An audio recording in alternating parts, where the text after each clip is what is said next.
మన పాపులేషన్ చాలా పెద్దది కాబట్టి మన జీడిపి ఎంత ఎదిగినా సరే డినామినేటర్ ఫిగర్ కూడా చాలా పెద్దది కాబట్టి రిజల్ట్ చిన్నది వస్తుంది. మన పర్ క్యాపిటల్ ఇన్కమ్ పెరగాలంటే ఒకవైపు జీడిపి పెరగాలి, రెండో వైపు పాపులేషన్ తగ్గాలి. అగైన్ మళ్ళీ కేంద్ర ప్రభుత్వం తీసుకొచ్చింది ఎన్ఆర్సి సిఏఏ, జనాభా లెక్కలు కూడా సవరించాలి. అవును, one nation one theory again ఇక్కడ అప్లికేబుల్ అవుతుంది. అది హిందూవా, ముస్లిమా, క్రిస్టియనా, సిక్కా, బౌద్ధ ఎవరైనా సరే ఇక్కడ ఖచ్చితంగా భారతదేశంలో ఉండాలంటే ఖచ్చితమైన ఆధారాలు ఉండాలి. అవును. సో ఇవన్నీ అగైన్ కాంపిటీషన్ కోసమే జరుగుతున్నాయి అన్నట్టుగా అనిపిస్తూ ఉంది. మతపరంగా చేస్తున్నారని కొంతమంది విమర్శిస్తూ ఉన్నారు. ఎకానమీ, సోషియో కల్చరల్ రెండు tyres of the same vehicle. ఒకటి ఎకానమీ, ఒకటి సోషియో కల్చర్. మనం హిస్టారికల్ గా మన దేశాన్ని చూసుకుంటే పాపులేషన్ కంట్రోల్ అన్నది కొన్ని రిలీజియస్ బిలీఫ్ సిస్టమ్స్ లో లేవు. సో దానివల్ల కాకపోతే అది కూడా మారుతుంది సార్, ట్రస్ట్ మీ.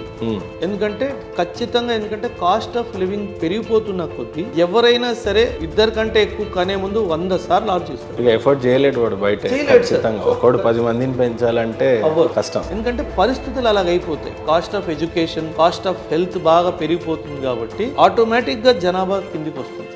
2070, 2080 కల్లా మన పర్ క్యాపిటల్ ఇన్కమ్ పైకి వెళ్ళడం స్టార్ట్. ఏ రకమైనటువంటి అటెంప్ట్స్ ఇస్తే వీఆర్ ఎట్ $4.19 ట్రిలియన్ కి రీచ్ అయ్యాం. 178 లక్షల కోట్ల ఎకానమీ మనది ఈ రోజు. 2014 to 2024 మధ్యలో కోవిడ్ వచ్చింది అన్న విషయం మర్చిపోయారు.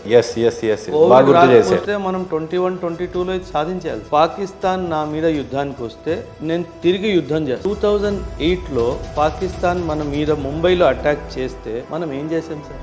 ఏమీ చేయలేదు సార్. 160 మందికి పైగా చనిపోయారు. 20 మంది చనిపోతే నేను ఇంట్లోకి వెళ్ళి నిన్ను కొట్టాను. ఇప్పుడు భారతదేశం చేతులు ముడుచుకొని కూర్చోతుంది.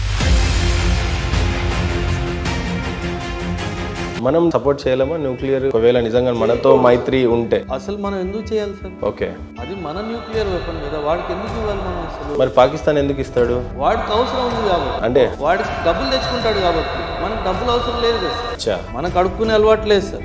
పాకిస్తాన్కు ఉన్నట్టు అడుక్కునే అలవాటు భారతదేశానికి లేదు. ఇండియన్ ఎకానమీ $4.19 ట్రిలియన్ కి ఎదిగినప్పుడు ఖచ్చితంగా భారతదేశంలో ఉన్న పేదరికం కూడా నిర్మూలన జరగాలి అని అంటారు. అవును సార్. 27,000 crores కుటుంబాలు పేదరికం నుంచి బయటికి వచ్చాయి అని అంటున్నారు.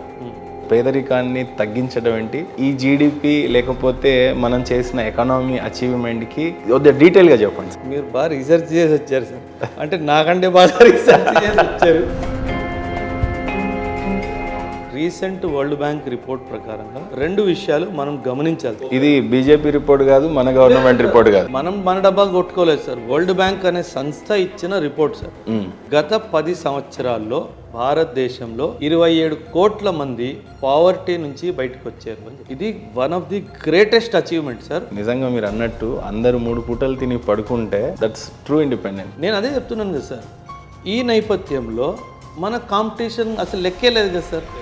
మనమే కాంపిటీషన్. పాకిస్తాన్లో చాలా మంది ఎక్స్ట్రీమ్ పావర్టీలో వెళ్ళిపోయారు ఈ 10 సంవత్సరాల్లో. ఈ రోజు ఇదే రిపోర్ట్ ప్రకారంగా 44.5 or 44.6% పాకిస్తాన్ పాపులేషన్ ఎక్స్ట్రీమ్ పావర్టీలో ఉంది. 44.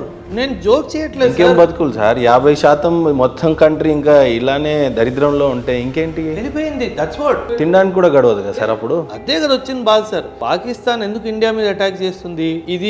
ఇవన్నీ చేయకపోతే వాళ్ళ జనాభా పాకిస్తాన్ని ప్రశ్నిస్తుంది కదా సార్. వాళ్ళేమో అంత ఎదుగుతున్నారు, వాడేమో మూన్ మీద వెళ్తున్నాడు. నువ్వు మాకేమి ఇచ్చావు? తినడానికి 2 పూటలు ఫుడ్ ఇవ్వట్లేదు నువ్వు. ఇప్పుడు పర్ క్యాపిటల్ ఇన్కమ్ ఫస్ట్ ఎకానమీలో ఉన్న యుఎస్ తో ఎలా కాంపిటీట్ అవుతుంది, చైనాతో ఎలా అవుతుంది, ఈవెన్ జర్మనీ కూడా ఏం తక్కువ లేదు. ఆల్మోస్ట్ 34 lakhs ఏమో అనుకుంటున్నాం.